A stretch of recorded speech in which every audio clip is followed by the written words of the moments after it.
আসসালামু আলাইকুম, সবাই কেমন আছেন? আলহামদুলিল্লাহ, আমি আল্লাহর রহমতে ভালো আছি।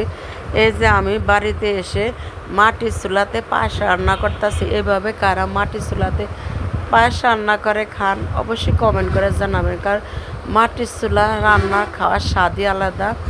এভাবে কারা গ্রামের বাড়িতে চুলাতে পায়েস রান্না করে খেয়েছেন?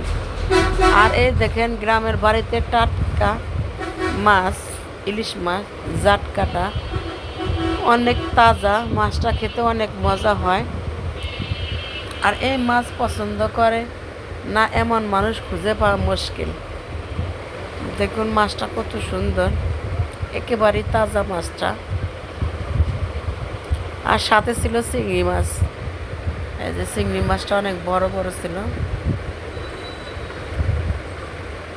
চিংড়ি মাছটা ভাজি করে খেতে অনেক মজা হয়, তার জন্য কিনে নিয়ে আসলাম।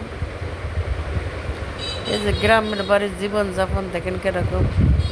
সবাই ভালো থাকবে, সুস্থ থাকবেন। আল্লাহ হাফেজ।